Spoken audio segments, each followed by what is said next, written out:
Parte 2. Nessa manhã foi a parte 1. Agora nós vamos para a parte 2. Definindo as chaves do reino. Eu creio que vocês estão começando a entender como e por que é importante para nós aprendermos sobre essas boas novas do reino de Deus. Eu iniciei nessa manhã com uma ilustração, e essa ilustração tem a ver com... Se você já teve uma chave na sua casa, mas você não conseguia lembrar que fechadura ela abria, então você realmente estava com uma chave que era inútil para você. E eu creio que todos já passamos por isso, pelo menos os que têm várias chaves, certo? Eu lembro de uma vez que antes de eu ir para casa tinha uma chave no meu carro. Eu não sei de onde é essa chave, até hoje. Então eu tinha a chave, mas ela era inútil para mim. Ora, essa ilustração é bem viva porque ela descreve o que acontece com pessoas religiosas. Pessoas religiosas têm chaves. Elas estão nesse livro. São um monte de chaves. Mas ter chaves e saber como usá-las ou para que elas servem é outra coisa. Então, ter as escrituras e não saber como elas funcionam para destrancar as riquezas que Deus tem guardado para nós é tão ruim quanto não ter nenhuma chave. Alguém disse para mim, aquele que não lê não é em nada melhor do que aquele que não consegue ler. A mesma verdade para aquele que tem a chave não tem nenhuma vantagem sobre aquele que não tem a chave se ele não sabe para o que serve a chave. E assim os líderes religiosos dos dias de Jesus tinham esse mesmo problema. Cristo disse especificamente para eles, vocês conhecem as escrituras, mas vocês não conhecem o reino de Deus. O que significa que eles tinham as chaves. Eu quero rever rapidamente onde nós paramos.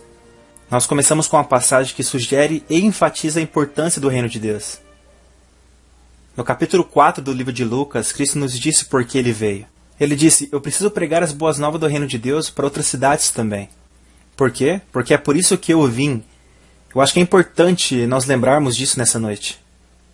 E a ênfase dessa passagem e desse versículo é descobrir o propósito da vinda de Jesus à Terra. Observe o que ele mesmo disse. Ele não veio realmente para o Calvário. Ele não veio para a ressurreição. Ele não veio para operar milagres. O alvo dele não eram essas coisas. Elas foram meios para atingir um fim. Qual foi o fim da sua vinda? Ele nos diz. Qual foi? Pregar o evangelho do reino de Deus. As boas novas de Deus. Foi para isso que ele veio, diz ele. Então a vinda dele foi motivada por trazer o reino para os homens. A segunda passagem que nós lemos está em Lucas 2,32 e ela diz: Não temais, ó pequenino rebanho. Por quê? Porque a vosso Pai agradou dar-vos o quê? O reino. Outra passagem que nós lemos, Mateus 25,34, é importante nós revisarmos ela por causa daqueles que tiveram que trabalhar nessa manhã. Eles não ouviram isso, certo? Nessa passagem, em Mateus 25,34, ele diz, é Jesus que está falando, Vinde, benditos de meu Pai, recebei a vossa herança, ele diz, que é o reino de Deus. Então ele prossegue dizendo que esse reino é a sua herança. Por quanto tempo? Desde a fundação do mundo. Isso quer dizer que o reino existia antes da terra. Que o reino foi dado a você antes da terra e foi por isso que ele fez a terra. A terra teve de ser criada a fim de que você alcançasse o teu desígnio em relação ao reino. Deus queria que o seu reino, o seu governo se manifestasse num planeta visível. Então primeiro ele criou filhos em espírito, depois Deus lhes dá a responsabilidade e depois fez o território para isso. Então os céus e a terra realmente foram criados. O céu físico e a terra física, de modo que Deus pudesse levar a cabo, através de seus filhos, o desejo do seu reino. Então a razão pela qual Cristo veio foi para restaurar para nós a herança que sempre foi nossa. Há quanto tempo o reino pertence a vocês? Desde a fundação do mundo, isso é importante. Então Cristo realmente veio. A nossa herança não é o Calvário. A nossa herança não é nem mesmo a ressurreição. O Calvário, a ressurreição, o sangue, todas essas coisas sobre as quais nós falamos tanto, não são realmente as boas novas. Elas são um meio ou processo para se alcançar as boas novas, que são o reino de Deus. Vamos ver novamente outro versículo, em Apocalipse 9:10. Bem, Apocalipse é o último livro da Bíblia e ela culmina com a realização total do programa de Deus. E você vai encontrar nesse versículo, Deus diz no final que Ele fará de nós um reino de sacerdotes para servir o nosso Deus. E eles vão servir aonde? Eles vão reinar sobre a terra. Mas olha isso, ele não diz que eles vão cantar na terra, ou dançar, ou bater palmas. Ele diz que nós vamos fazer o quê? Reinar. Onde? Na terra. Então, o nosso destino é a terra. Ora, as pessoas religiosas dizem, o nosso destino é o céu. Não, o nosso destino final é a terra. Porque esse foi o desígnio original. Domine o homem sobre o quê? Os peixes, os pássaros, o gado, sobre toda a terra. Então Deus criou o homem à sua própria imagem e abençoou o homem. Ele disse o quê? Dominai sobre os peixes, pássaros, o gado e a terra. Em outras palavras, o plano original de Deus foi a terra, e o seu plano final será a terra. Ele vai fazer aquilo que sempre quis. Tudo que está entre Gênesis e Apocalipse é um programa, propósito eterno. Não é a questão principal. Então aqui nós descobrimos que o desejo dele é que nós voltemos a governar a terra. Ora, também é importante nós sabermos, nesse próximo versículo nós falamos sobre a lei e os profetas. Lucas 16,16 diz, a lei e os profetas duraram até João. Desde então, desde João, as boas novas do reino têm sido pregadas. Isso é importante porque ele está dizendo que até João, o reino não era a ênfase, mas depois de João, esse se tornou o foco de Deus. Então João é o profeta mais importante da Bíblia. A propósito, Jesus disse de João, não há maior profeta nascido entre os homens. Por quê? Todo profeta antes de João falou sobre a vinda do Messias. João, na verdade, falou sobre a sua vinda e depois o apresentou. Então João foi o maior profeta no sentido em que ele foi o mais privilegiado. Porque ele não apenas disse que ele estava chegando, mas ele literalmente pôde apresentá-lo pessoalmente. Bem, ele prossegue dizendo, quando esse reino for pregado, muitos se esforçarão para entrar nele. Em outras palavras, as pessoas o querem quando elas o compreendem. Quando eu estava em Londres, há umas 2 semanas atrás, falando sobre esse reino, eu estava compartilhando rapidamente com eles o porquê as pessoas não vinham a Cristo. E eu peguei esse ensino novamente quando eu estava falando com o Mário Henrique há 2 dias atrás. Nós estávamos conversando sobre essa outra igreja. Eu estava falando da igreja que a Bíblia diz no capítulo 9 de Mateus, Cristo diz, a seara está o quê? Madura, abundante.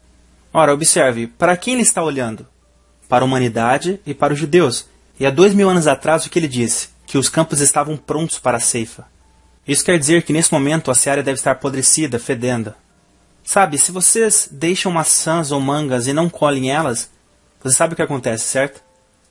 Elas caem, começam a apodrecer, e depois ficam moles, e depois começam a cheirar mal. Em outras palavras, aquilo que tinha um cheiro tão bom começa a feder. Sabe por quê? Porque a seara estava madura, mas você não a colheu. Ora, Cristo diz, ele olha para as multidões, no capítulo 9 de Mateus, versículo 13, e ele as vê como ovelhas sem pastor, então ele diz o quê? Ele diz, eles são como ovelhas sem um pastor. Então ele vira para os discípulos e diz, a seara é grande e está madura. Então aquele versículo termina desse modo. Portanto, não vá para a seara, vá para o Senhor da seara. Senhor quer dizer o dono. E peça a ele que envie trabalhadores. Em outras palavras, não vá para a seara, vá ao Senhor. E deixe que ele envie você, se ele quiser. Para, a última declaração diz, a seara dele. Existem 2 coisas aqui. Ele é o Senhor da seara, que quer dizer que ele é o dono dela, e que é ele que reivindica os homens da sua seara. O que significa que toda pessoa não salva sobre esse planeta, quer ela seja budista, hinduísta, muçulmana, shintoísta, cientologista, unitariana, múnida, aceitamum, não importa quem ela seja, rastafariana ou ateísta, eles já estão maduros para Deus. Ora, o que é surpreendente é que ele disse que a colheita está pronta. Então ele não está tentando amadurecê-las para você. Elas já estão prontas para serem colhidas, mas qual é o problema? Eu não tenho trabalhadores. A qualidade das pessoas para alcançá-las é muito escassa. Qual é a importância disso sobre o que nós estamos falando? Ele diz aqui que aqueles que compreendem o reino se esforçam para entrar nele. As pessoas o querem quando elas o compreendem. O que significa que se elas não estão correndo atrás de algo que nós temos, elas teriam o que Deus nos disse para obtermos. Sabe o que eu acho incrível? Toda vez que eu falo sobre o reino para alguém, não importa no que elas acreditam antes disso, elas ficam animadas com isso. Você sabe por quê? Deixe-me dizer por quê. Porque o reino responde ao problema número 1 do homem. Eu sei qual é. O problema número 1 do homem, vamos repetir mais uma vez, é que ele não controla as circunstâncias. Esse é seu problema número 1. Nada deixa você mais desamparado do que quando o médico diz a você: eu não posso fazer mais nada por você. Como você se sente? Não há nada pior do que quando o banco diz: o seu crédito não é suficiente, nós não podemos te dar o dinheiro. Você se sente abandonado, não é? Não há nada pior do que quando o camarada diz: você não conseguiu um emprego, obrigado por ter vindo. Você experimenta esse abatimento na vida quando você não consegue controlar as circunstâncias. Bem, o reino dá a você poder sobre as circunstâncias. Deixe-me colocar isso de outra forma. A razão pela qual as pessoas procuram uma religião, não importa qual tipo de religião, é porque essa religião promete a elas poder sobre as circunstâncias. Qual é a circunstância mais desamparadora que nós temos na vida? A morte? Essa nós não podemos impedir, então todas as religiões tentam oferecer a você alguma explicação de como você pode vencer a morte. Mas o reino de Deus não dá a você somente o poder para superar circunstâncias nessa vida, mas também na vida após a morte. Porque Cristo foi o único que provou que isso pode ser feito. Sabe, Buda nunca voltou. Maomé nunca voltou. Eu aprecio Maomé. Eu leio o Alcorão e 90% do que está nele é do Velho Testamento. Então pelo menos eu estou dando o crédito de ter uma fonte proveniente de outra boa fonte. Eu aprecio os hindus. Eles têm 600 milhões de deuses. Então um deus coloca outros de lado. Mas nenhum marajá jamais ressuscitou dos mortos. Então eles ainda não têm certeza de que eles podem controlar as circunstâncias da morte. É por isso que a ressurreição é tão importante para o mundo. Porque Cristo não apenas mostrou que nós podemos vencer a pobreza, a carência e os elementos como o vento e o oceano, mas ele também demonstrou autoridade sobre as doenças. Ele curou as pessoas, autoridade sobre os demônios, e ele os expulsou. Mas ele também tinha autoridade, ele disse: eu vou para o túmulo e vou voltar para mostrar a vocês que eu também tenho poder sobre essa circunstância. É por isso que o reino é tão maravilhoso. O reino nos promete poder e vitória sobre as circunstâncias. Isso tem a ver com o quê? Domínio. Mas nesse momento, o nosso problema é que nós não entendemos a mensagem. Então vamos falar novamente sobre o que é o reino, rapidamente. O reino inclui... Essa lista não tem fim, mas eu vou dar a vocês alguns dos elementos básicos do reino. E essa foi a pregação de Cristo. Primeiramente, o reino tem uma chave, isso é soberano. Em segundo, ele deve ter um território, uma área onde ele tem influência e regras. Em terceiro, um reino deve ter cidadãos. Bem, eu quero que vocês notem que esse reino, sobre o qual nós estamos falando, tem sido mal compreendido e transformado numa religião. Jesus odiava a religião. Ele é o maior opositor dos líderes religiosos e ele continuou. Eles foram os únicos contra quem ele proferiu os seus ai de vós. Vocês se lembram? Jesus nunca disse um ai de ti para um pecador. Mas ele ameaçou os líderes religiosos porque a religião reduz os cidadãos a membros de organizações religiosas. Um reino não tem membros. A igreja tem membros, grupos religiosos. É como clubes de vários tipos, um monte de clubes dos quais nós nos tornamos membros.